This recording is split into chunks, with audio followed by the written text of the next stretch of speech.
dan sejarah seragam loreng yang digunakan oleh TNI dan Polri.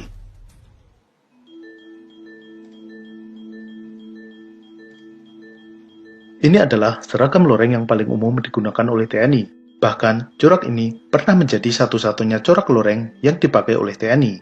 Dalam sejarahnya, mulai tahun 50-an, kesatuan TNI menggunakan berbagai macam corak seragam loreng. Tiap kesatuan memiliki corak loreng khasnya masing-masing. Bahkan, antar kodam juga memiliki seragam loreng yang berbeda. Pada tahun 1983, secara resmi, terdapat 10 corak loreng yang digunakan kesatuan-kesatuan di TNI dan Polri. Pada tahun 1984, Panglima ABRI, Jenderal LP Murdani, menginstruksikan penyeragaman corak kamuflase untuk seluruh kesatuan TNI. Corak kamuflase standar untuk TNI menggunakan corak yang disebut sebagai DPM atau Disruptive Pattern Material. Sering disebut juga sebagai loreng Malvinas karena mirip yang digunakan oleh tentara Inggris dalam Perang Malvinas tahun 1982. Loreng DPM TNI terdiri dari komposisi warna hijau, coklat, hitam, dan krem dengan dominasi warna hijau. Ini karena Medan di Indonesia merupakan daerah tropis yang didominasi oleh vegetasi berwarna hijau. Pasukan TNI yang bertugas sebagai pasukan penjaga perdamaian PBB juga menggunakan loreng DPM, tetapi disesuaikan dengan warna medannya. Misalnya, warna coklat muda atau warna gurun untuk pasukan perdamaian yang ditempatkan di Afrika dan Timur Tengah. Kamuflase DPM atau loreng Malvinas ini masih dipakai hingga saat ini. Namun, mulai tahun 2000-an, kesatuan-kesatuan TNI mulai menghidupkan lagi loreng khas yang dulu pernah mereka gunakan.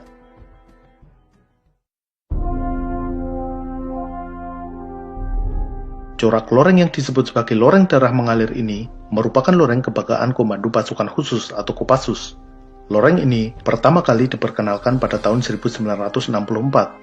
Kopassus yang saat itu bernama RPKAD membuat corak loreng yang terinspirasi dari loreng jenis Denison Brushstroke yang dipakai tentara Inggris pada Perang Dunia Kedua. Namun, terjadi kesalahan pada mesin produksi. Kesalahan ini menghasilkan corak yang berbeda dari yang diinginkan. Bentuk polanya seperti cairan yang mengalir vertikal. Namun, justru corak tersebut kemudian disukai dan dipertahankan. Karena ada unsur warna merah, kemudian dikenal sebagai loreng darah mengalir. Loreng darah mengalir terdiri dari warna krem, hijau, ungu, dan merah dengan pola mengalir secara vertikal. Loreng ini digunakan antara tahun 1964 hingga tahun 1984 ketika semua satuan TNI diwajibkan memakai loreng DPM. Pada tahun 1995, loreng darah mengalir dimunculkan kembali dan dipakai oleh RPKAD yang sudah berganti nama menjadi Kopassus. Seragam baru ini agak berbeda dengan yang dulu karena menggunakan warna yang lebih cerah. Pada saat loreng darah mengalir digunakan kembali, Kopassus tampak menonjol dan terkesan eksklusif karena kesatuan lainnya, baik Angkatan Darat, Laut, dan Udara, masih menggunakan loreng DPM. Karena dari coraknya, warna loreng ini justru mencolok dibandingkan vegetasi di Indonesia, loreng ini hanya digunakan sebagai loreng kebesaran untuk acara-acara seremonial dan upacara.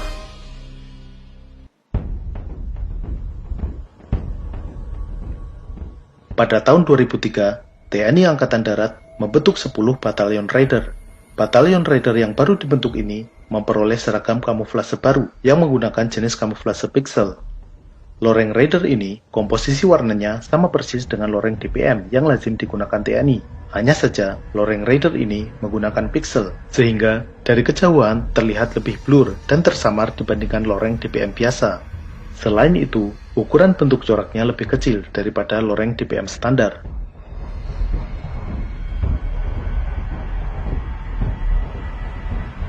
Dalam sejarahnya, pada tahun 50-an hingga 60-an, pasukan elit TNI yang terdiri dari RPKAD, Pasukan Gerak Cepat atau PGT TNI Angkatan Udara, dan KKO dari Angkatan Laut menggunakan seragam loreng dengan corak seperti macan tutul.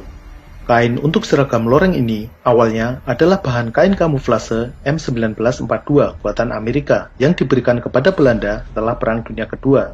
Karena Belanda harus meninggalkan Indonesia karena sudah merdeka, maka kain yang tadinya untuk pasukan Belanda ini berakhir di tangan Indonesia dan digunakan oleh PGT dan RPKAD. Kemudian, terinspirasi dari kain M1942, Indonesia membuat sendiri kain dengan corak kamuflase macan tutul, termasuk yang digunakan KKO atau Korps Marinir hingga tahun 1984. Karena pada tahun 84 seluruh kesatuan TNI diwajibkan menggunakan loreng DPM, maka loreng macan tutul ini pun hilang. Pada tahun 2011, Korps Marinir kembali menghidupkan loreng macan tutul marinir yang dahulu pernah dipakai. Loreng macan tutul baru ini menggunakan warna-warna yang cukup cerah. Warna-warna ini memang tidak ideal untuk tujuan kamuflase. Maka, loreng macan tutul ini hanya digunakan untuk kegiatan seperti upacara, parade, dan latihan. Sedangkan untuk operasi tempur, loreng ini tidak dipakai.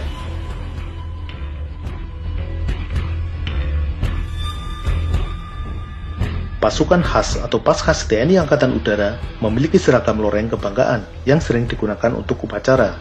Sekilas, corak loreng Paskhas ini bercorak seperti potongan kulit kayu. Loreng yang dipakai oleh Paskhas dalam sejarahnya mengalami beberapa perubahan. Pada tahun 1967, Paskhas yang saat itu bernama Kopasgat atau Komando Pasukan Gerak Cepat menggunakan seragam loreng dengan pola seperti retakan tanah, dengan komposisi warna coklat kemerahan, coklat semu merah muda, hijau, dan background hijau laut. Seragam ini digunakan hingga tahun 1976. Pada tahun 1969, bersama dengan loreng di atas, Kopasgat mulai menggunakan seragam loreng dengan pola loreng vertikal. Komposisi warnanya sempat berganti-ganti hingga tahun 80-an. Pada tahun 84, bersama dengan penyamaan seragam kamuflase di seluruh kesatuan TNI, loreng ini ditinggalkan dan diganti dengan DPM. Pada tahun 2000, Paskhas secara resmi menghidupkan kembali loreng khasnya.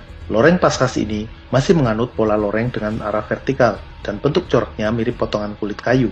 Komposisi warna paling dominan adalah coklat muda, dengan kombinasi warna hijau dan coklat ungu dengan latar belakang hijau laut.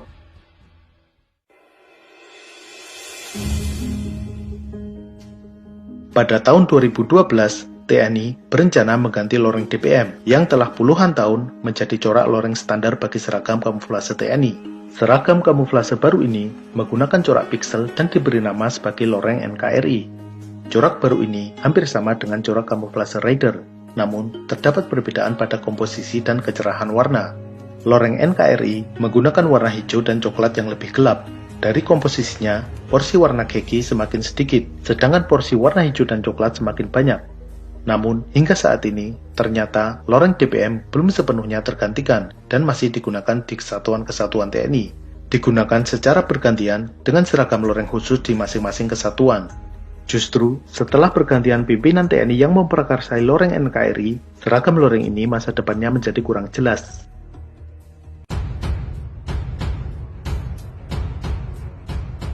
Pada hari ulang tahun TNI 5 Oktober 2015, personel TNI Angkatan Udara tampil dengan loreng baru.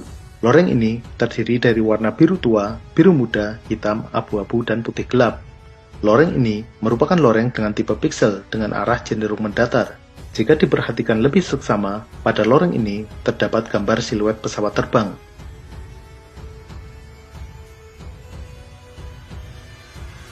Personel TNI Angkatan Laut kini menggunakan seragam loreng dengan pola mendatar, dengan unsur warna biru, abu-abu, putih, dan hitam. Corak pada loreng ini berbentuk siluet gambar kapal perang, sehingga loreng ini disebut sebagai loreng layar. Loreng layar ini mulai diperkenalkan tahun 2011. Seragam ini digunakan oleh awak KRI.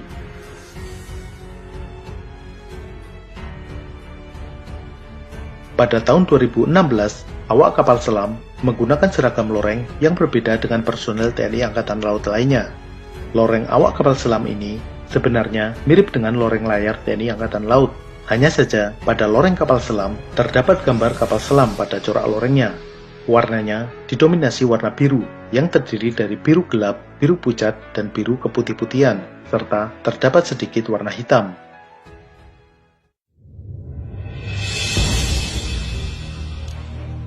Pada tahun 2012, satuan tempur terbesar milik TNI Angkatan Darat yaitu Kostrad memperkenalkan seragam kamuflase terbaru.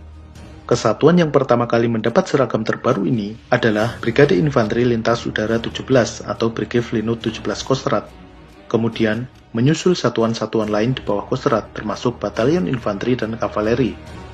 Seragam loreng baru ini didominasi warna hijau pucat menggunakan corak piksel dengan desain multicam. Multicam adalah desain kamuflase yang dirancang agar sesuai digunakan untuk beberapa medan yang berbeda.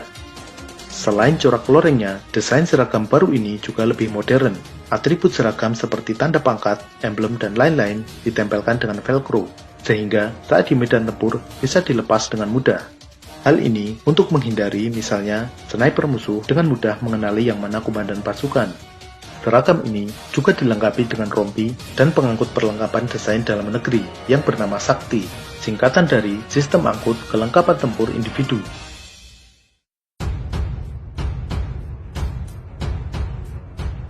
Komando Pasukan Katak atau Kopaska TNI Angkatan Laut menggunakan seragam loreng dengan pola piksel yang terdiri dari warna coklat muda, hijau, abu-abu, hitam, dan putih. Dari kejauhan, seragam ini terlihat dominan warna coklat keabu-abuan. Jika diperhatikan lebih dekat, pada pola loreng ini terdapat gambar katak yang memegang tombak Trisula atau Trident yang merupakan maskot dari Kopaska.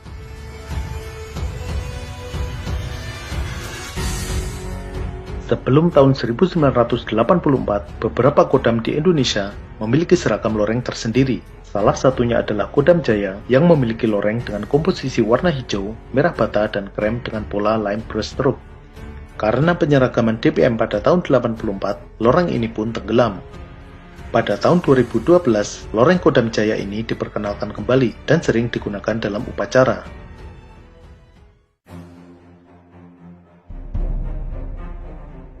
Brigade Mobil atau Brimob dari Kepolisian Republik Indonesia juga menggunakan seragam loreng. Pada tahun 60-an, pasukan Brimob menggunakan seragam loreng dengan corak macan tutul, seperti halnya pasukan elit TNI.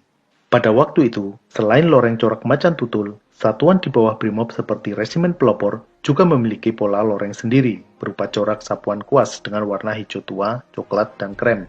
Pada tahun 72, nama Resimen Pelopor dihapuskan dari Brimob, sehingga seragam lorengnya pun juga hilang. Penggunaan seragam loreng oleh Brimob pada masa itu terakhir kali digunakan pada saat Operasi Seroja di Timur Timur tahun 75. Kemudian, setelah Operasi Seroja, seragam loreng ini ditinggalkan dan berganti dengan seragam polos berwarna coklat, hitam, atau biru dongker.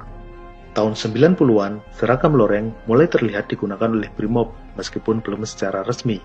Pada tahun 2000, seragam loreng Resimen Pelopor juga mulai terlihat digunakan. Dan pada tahun 2014, seragam loreng untuk Brimob secara resmi digunakan kembali dengan dasar surat keputusan Kapolri. Dan kini, loreng Resimen Pelopor muncul kembali. Loreng pelopor ini menggunakan corak seperti harimau dengan warna hijau tua, coklat tua dengan sedikit elemen warna kuning.